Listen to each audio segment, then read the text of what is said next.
Boa noite. Em apenas 30 minutos você vai se atualizar sobre as notícias de Minas nesta quinta-feira. 7 agentes penitenciários são presos por assassinato. Homem é preso quando se passava por policial civil e você vai ver também nesta edição que nós temos aí este policial que foi preso se passando aí por civil e também por federal. Ele é acusado aí de prestar serviços de investigação e de escuta telefônica, até estupro está na lista de crimes. Minas lidera o ranking de multas pela Lei do Farol. Em Belo Horizonte, o anel rodoviário é o local onde a infração mais acontece.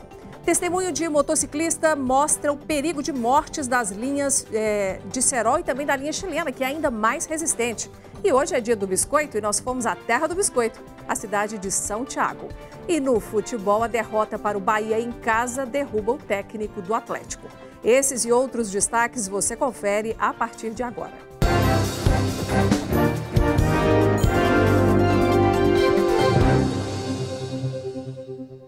Minas Gerais lidera o ranking de multas pela Lei do Farol no país. De acordo com a Polícia Rodoviária Federal, foram aplicadas mais de 141 mil multas nos últimos 12 meses para motoristas que transitam em rodovias com faróis apagados.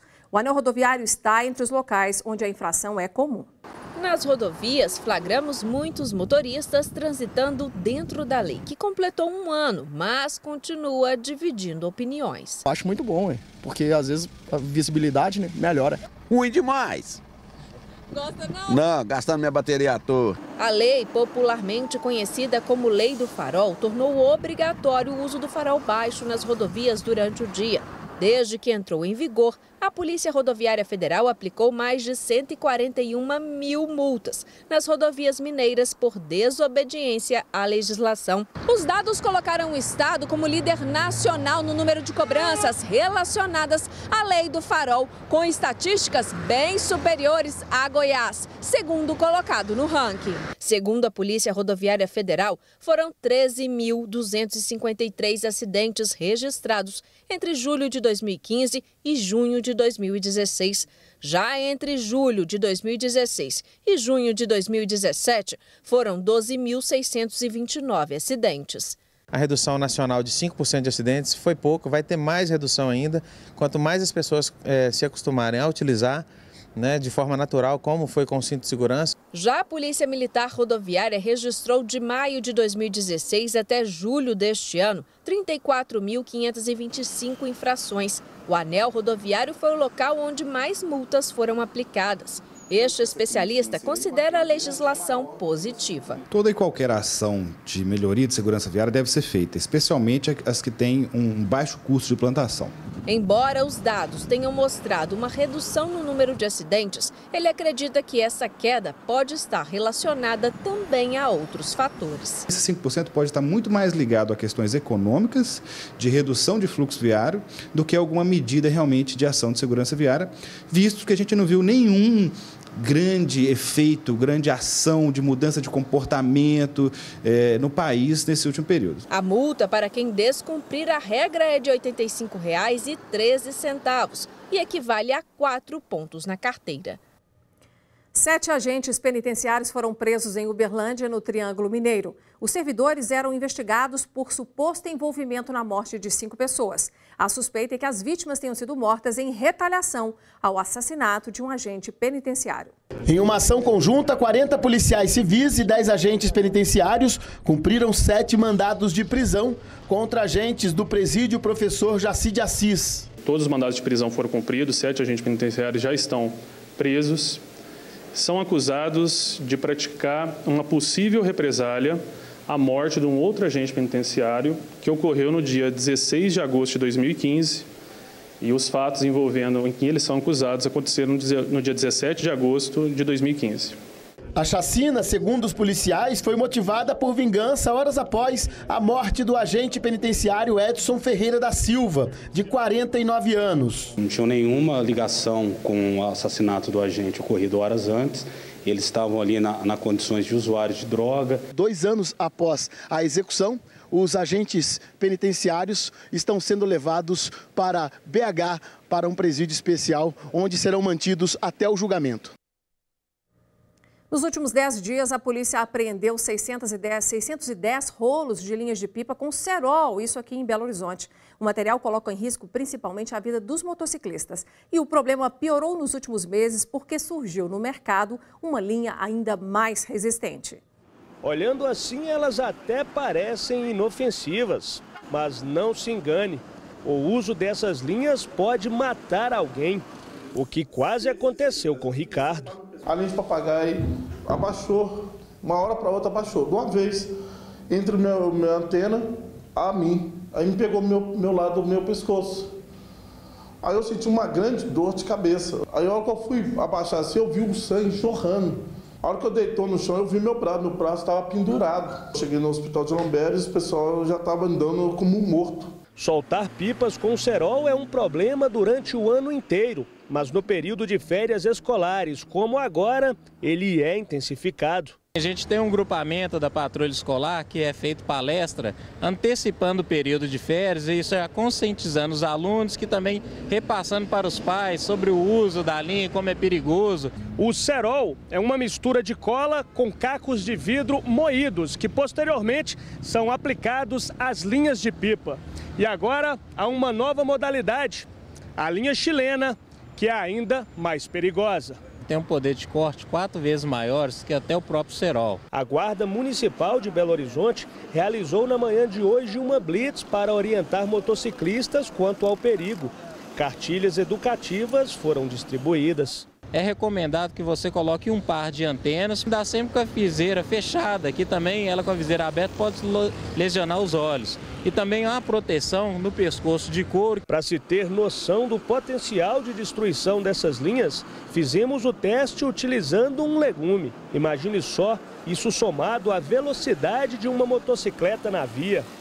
Zé Renato utiliza sua moto na maioria das vezes por lazer e em turma. Recentemente, passou por um grande susto. Em milésimos de segundo eu vi minha moto enrolada numa quantidade, na hora eu não sabia que era chilena, mas uma quantidade enorme de linhas de papagaio, que eu identifiquei na hora. Para ser sincero, acho que foi um dos maiores sustos da minha vida. Quem já passou por isso e está vivo para contar a história, não se esquece jamais. Se as pessoas estiverem me ouvindo aí, né, me vendo aí, não mexe com linha de papagaio, porque é um pai de família que está morrendo de linha de papagaio. As pessoas vão trabalhar de moto, talvez a pessoa precisa trabalhar de moto, não tem outro recurso. Talvez nem volta para casa com a de linha de papagaio.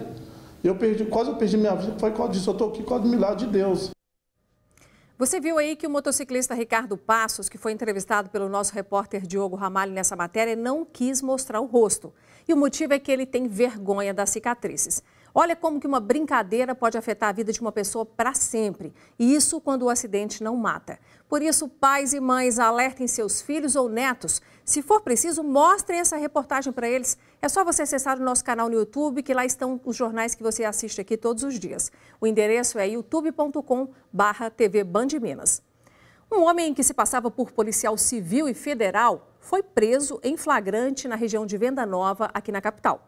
Ele oferecia investigações clandestinas e grampos telefônicos ilegais para receber dinheiro das vítimas. Valdiro Martins dos Santos, de 35 anos, foi preso em flagrante na semana passada. Ele se passava por policial civil e federal. As investigações começaram a partir de uma denúncia anônima em que vítimas nos procuraram dizendo que Valdiro estaria se passando por policial civil no intuito de ludibriar as vítimas, exigindo uma quantia em dinheiro para facilitar o acesso nos órgãos de segurança pública. O suspeito oferecia serviços de investigações clandestinas e grampos telefônicos para receber dinheiro das vítimas. Como no caso de uma vítima que se deslocou de Rondônia até a capital mineira a fim de conseguir facilidade no seu visto e no seu passaporte para outro país. Valdiro, nesse caso, exigiu dessa vítima R$10 mil e, a partir do pagamento desse dinheiro, Valdiro passou a não atender mais os telefonemas dessa vítima. Ele também ficou com todos os documentos originais dessa vítima, que com muito custo conseguiu a segunda via e retornou para sua cidade de origem. Além do crime de uso indevido de marcas de órgãos de segurança, Valdiro possui registros por ameaça, extorsão, estelionato e estupro. Um dos casos que estamos investigando é um estupro cometido pelo suspeito, em que eles, passando mais uma vez por policial civil, obriga que a vítima mantenha relação sexual com ele. O suspeito, que estava preso, pagou R$ 9.370 de fiança arbitrada pelo juiz e foi liberado. E ontem a Polícia Militar prendeu um dentista na região noroeste de Belo Horizonte pela prática do mesmo crime. O homem se passava por major do Exército. Na casa dele foram encontradas armas e fardas. O suspeito já tem passagem pela polícia por já ter se passado por oficial das Forças Armadas. Hoje é o dia do biscoito e nós vamos comemorar depois do intervalo em uma cidadezinha que vive da fabricação dessas delícias. E Roger Machado não é mais técnico do Atlético. Os detalhes da saída do treinador você vai ver ainda hoje.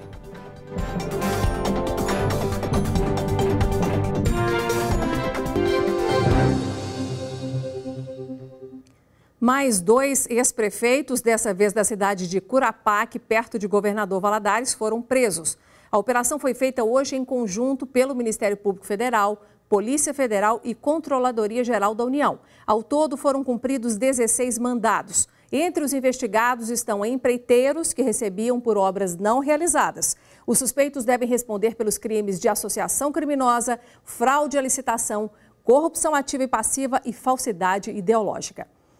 Profissionais da área da saúde têm feito protestos em Belo Horizonte para reclamar contra a falta de medicamentos e a falta de segurança para o trabalho. E nós convidamos o nosso comentarista Carlos Lindenberg para analisar a situação do seguinte ponto de vista: falta gestão ou falta dinheiro? Carlos Lindenberg, boa noite. Boa noite. Faltam as duas coisas. Na verdade, falta até mais dinheiro do que a gestão, porque a questão da saúde no Brasil é precária, como todos nós sabemos.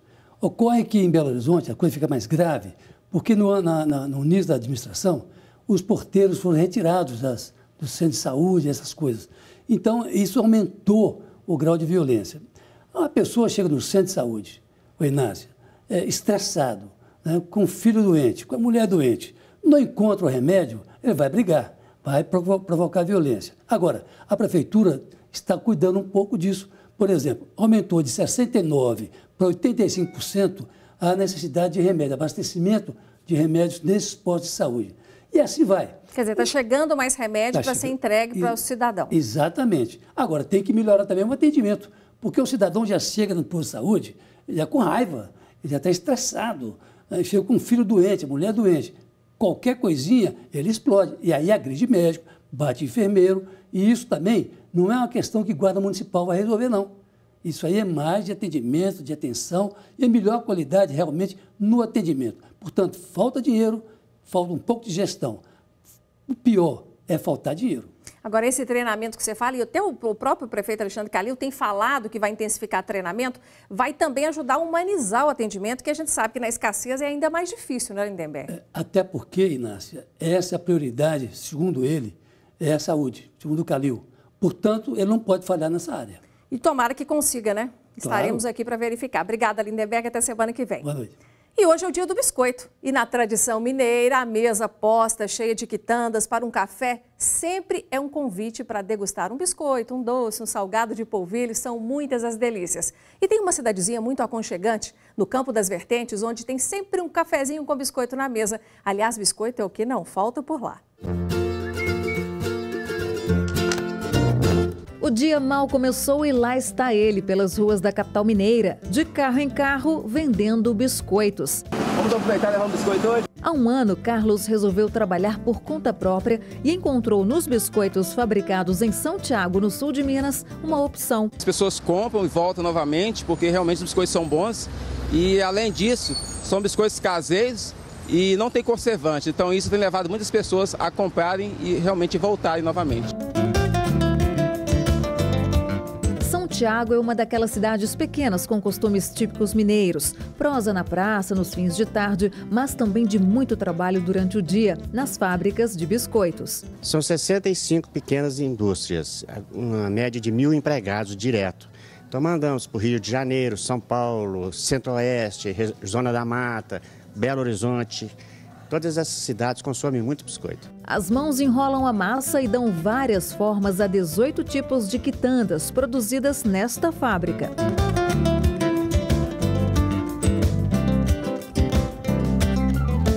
As enroladeiras transformam ingredientes em biscoitos e tradição em fonte de renda. A gente trabalha aqui com as enroladeiras, tudo manual. Tem uma que fica por conta de pesar, então ela pesa as massas de todas as enroladeiras. Cada uma pega a sua massa, amassa, depois enrola e vai para o forno.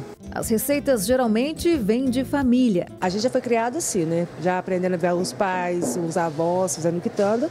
E eu sou muito curiosa, então eu fui adquirir a experiência através disso. E são sabores variados. Tem de goiabada, com canela, de coco, abacaxi ou simplesmente os tradicionais como as rosquinhas de nata e de polvilho. O grande segredo é o carinho que a gente faz, os biscoitos todos, a gente trabalha com muito carinho e procura muita qualidade. Todos os anos, em setembro, tem a tradicional festa do café com biscoito na cidade. E fora dessa época, também dá para conhecer a tradição de outra forma, neste espaço criado para os turistas. Então a ideia foi alongar a amostra do café com biscoito durante o ano inteiro. Então aqui nós temos o forno que fabrica o biscoito, tem a exposição de biscoito e uma carta de 32 cafés. As quitandas feitas aqui é que aquecem a economia da cidade e dão aquele gostinho de quero mais.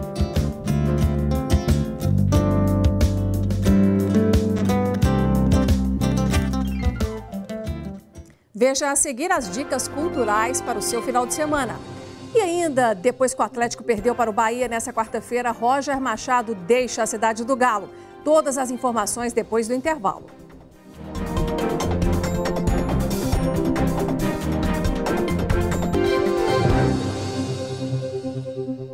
Estamos de volta para falar da programação cultural para o final de semana. No cinema, destaque para o filme Transformers. Um passeio pelo Circuito Liberdade pode ser uma boa pedida para tirar a criançada de casa nas férias. E Elis Regina vai ser homenageada em um espetáculo na capital. Quem traz a lista completa para você é a Luciana Viana.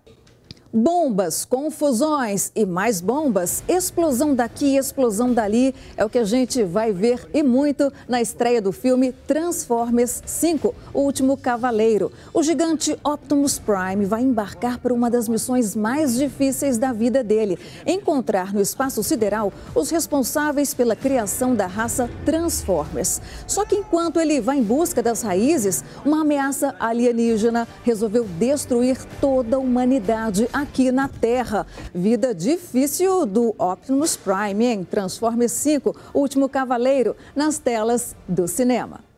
Férias escolares e a criançada fã de Os Detetives do Prédio Azul vai poder conferir no cinema uma aventura sensacional. Os detetives são confrontados com o maior caso das vidas deles: salvar o próprio edifício da destruição. Pipo, Sol e Bento conseguem se infiltrar na festa de Dona Leocádia, a terrível síndica que é literalmente uma bruxa. Eles presenciam um crime mágico quase perfeito que condena o Prédio Azul a uma demolição de emergência. Para completar, a única testemunha, o quadro falante da avó Berta, desaparece. Bom, a continuação dessa história só no cinema.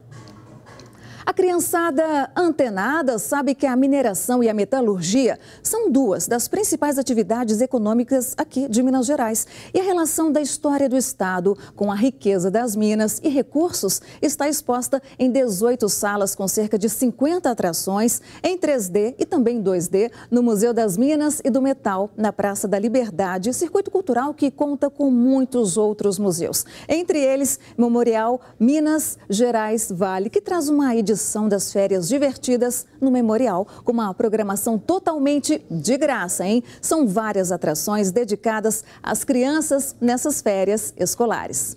Há 35 anos, o Brasil se despedia de uma das maiores artistas da música popular, Elis Regina. E é em homenagem a ela que as cantoras Carol Cerdeira e Malvina Lacerda se encontram no palco do Teatro Bradesco para interpretar sucessos de Elis. O show é na próxima quinta-feira, mas já vá se programando, viu? Ingressos a partir de R$ 30 a inteira. E nesse sábado, Sorriso Maroto agita o quilômetro de Vantagens Hall às 11 da noite. A banda promete uma viagem pela carreira, passando pelos principais hits e as mais recentes músicas também. Ingressos a partir de R$ 35 a meia entrada. Programe-se, divirta-se. Até a próxima. Roger Machado não é mais o técnico do Atlético. A saída dele foi anunciada no início da tarde de hoje, depois do tropeço contra o Bahia. Direto da cidade do Galo, quem tem as informações é o repórter Igor Calhão. Olá, Inácia, boa noite para você, todos que acompanham o jornal Band Minas. Olha, como era previsto depois da derrota de ontem por 2-0 para o Bahia, Roger Machado não é mais o técnico do Atlético. O anúncio foi feito hoje à tarde aqui na cidade do Galo pelo presidente do clube, Daniel Nepomuceno. E a principal justificativa foi a oscilação da equipe na temporada. Vamos ouvir as palavras do presidente. Infelizmente, futebol também é resultado e o tamanho do Atlético, o investimento que foi feito, não dava para ficar oscilando como oscilamos tanto esse semestre. Roger deixa o Galo na 11ª colocação do Campeonato Brasileiro. Em toda a temporada, ele teve um aproveitamento de pouco mais de 60%. Em 43 jogos, foram 23 vitórias, 9 empates e 11 derrotas. O presidente garantiu que o nome do próximo treinador não sai hoje e quem assume interinamente o time é Diogo Giacomini, que deve dirigir o Atlético aí nos próximos jogos, até o novo nome do próximo treinador ser anunciado. O presidente falou também um pouco sobre o elenco do Atlético neste ano. O Rafael teve uma proposta, e vocês viram, ela começou a surgir ontem, não sei, não tive ainda acesso a ela, o Marcos Rocha absolutamente nada. Lembrando que além do Campeonato Brasileiro, o Galo está na Taça Libertadores da América, nas oitavas de final, perdeu o primeiro jogo para o Jorge Wilstermann por 1-0, também está nas quartas de final da Copa do Brasil, onde tem a vantagem contra o Botafogo, e agora o próximo jogo já é neste domingo, novamente pelo Campeonato Brasileiro e no Independência contra o Vasco. Inácia. Ok, Igor. Bom, e o nosso repórter André Salles já está com a gente aqui. A primeira pergunta, André, você acha que o Diogo realmente vai assumir bem nesse momento de transição do Atlético? Eu acho que o Atlético aposta no Diogo Giacomini, até pela falta de técnicos, né, que tem no mercado. Está difícil realmente. Caso o Atlético continue oscilando, como o presidente disse, aí eu acredito que realmente o Atlético vai acabar procurando um técnico empregado. Porque se a gente for olhar, os técnicos que estão disponíveis são bem poucos. E fala um pouquinho também do Cruzeiro, que entra em campo daqui a pouquinho. Qual é o desafio do Cruzeiro hoje? Pois é, acabou de sair a escalação, inclusive. O Cruzeiro tenta manter um bom momento aí no campeonato, né? Venceu aí o Atlético Paranaense fora, depois teve um empate contra o Flamengo. Então, uma partida bem complicada e vem com uma trinca de volantes, uma estratégia bem interessante. Alisson acabou sendo poupado, mas é força máxima, é o que tem de melhor. Já o Fluminense perde o artilheiro, Dourado. Então, uma boa notícia para o Cruzeiro. E amanhã você volta, então, com o resultado. Obrigada, viu, André? Bom, e uma última notícia, nós acabamos de receber informações sobre um ônibus de viagem que caiu em uma ribanceira na BR-418, na altura da cidade de Pedro Versiani, que fica no nordeste de Minas. Ainda não se sabe as causas desse acidente, mas pelo menos 6 mortes já estão confirmadas pelos bombeiros. Nós ficamos por aqui, boa noite e até amanhã.